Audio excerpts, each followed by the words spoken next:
تقریر کیا کی انہوں نے؟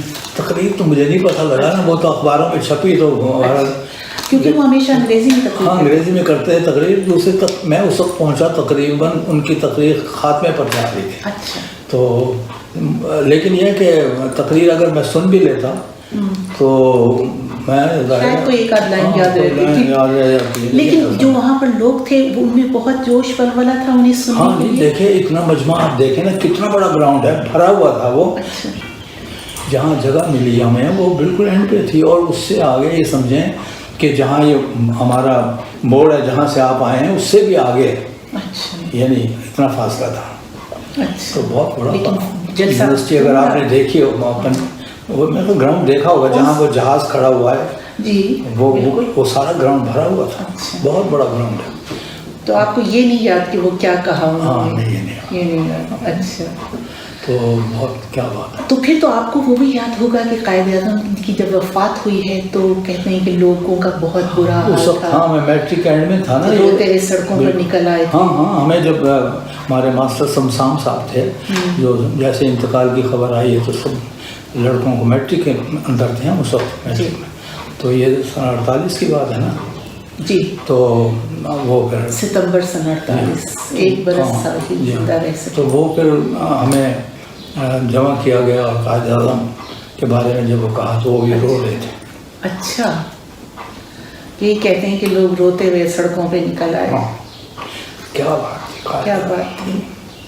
اور لیکن آپ لوگوں کو ان کی بیماری وغیرہ کا پتہ چل رہا تھا؟ خبریں مل رہی تھیں؟ وہ تو ہاں مل رہی تھی خبریں، اور وہ بھی مجھے یاد ہے. بلکہ قائد اعظم نے جو اپنے اس کا بینک کا افتتاح کیا، اسٹیٹ بینک آف پاکستان کا، تو اتفاق سے میں کچہری میں کھڑا ہوا تھا اور ریڈیو پر وہ آ رہا تھا. اچھا. تو اور بلکہ اس میں پھر بعد میں ہمیں معلوم ہوا کہ قائد اعظم وقت کے اتنے پابند تھے کہ 3 کرسیاں اوپر رکھی ہوئی تھیں. بیچ میں قائد اعظم آئے اور بیٹھ گئے، اور جو زاہد حسن تھے جو اس کے پہلے گورنر تھے وہ دوسری کرسی پہ تھے. وہ کرسی جو خالی تھی اس پر لیاقت علی نے بیٹھنا تھا. لیاقت علی دیر سے آ رہے تھے. اچھا. قائد اعظم نے کرسی ہٹوا دی وہاں سے. اچھا. اور یہ بات گرا لگ گئی وہاں. اچھا. اور قائد اعظم، اور جب وہ آئے تو وہ پریشان تھے کہ میرے لیے سیٹ نہیں ہے اوپر، انہیں نیچے بیٹھے. قائد اعظم نے پرواہ نہیں کی. اچھا. دیکھیے یہ واقعہ تاریخی ہے. لیڈر ایسے ہوتے ہیں، لیڈر ایسے ہوتے ہیں، وقت کے پابند، اصولوں کے پابند. جی.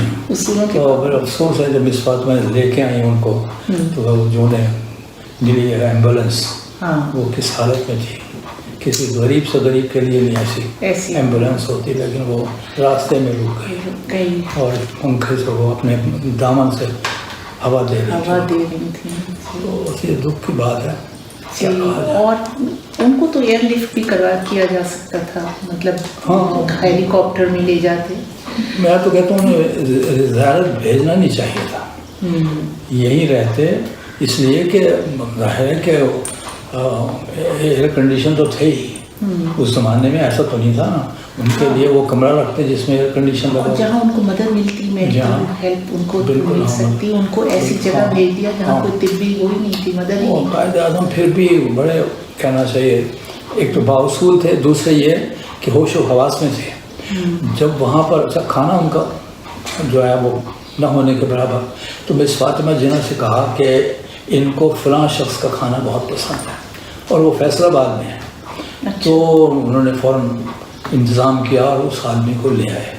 بہت چیز جو تھا اس نے کھانا بنایا. قائد اعظم کے آگے جب رکھا انہوں نے پہلا نوالہ لے کے کہا آج کھانے کا مزہ ہی اور ہے. اچھا. اور وہ کہا یہ کھانا کس نے بنایا؟ تو بتانا پڑا. اس نے کہا وہ کس کے خرچ پہ آئے؟ گورنمنٹ کے خرچ پہ. یہ واپس کیا جائے اور خود اپنی جیب سے کھاؤں.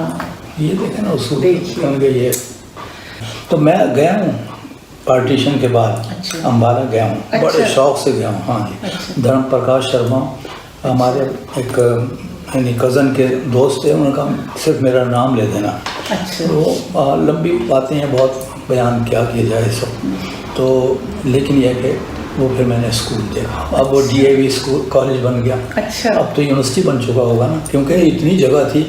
جونیئرس کے لیے الگ گراؤنڈ اور سینئرس کے لیے الگ گراؤنڈ. ہاکی کا، بیڈمنٹن کا، کرکٹ کا،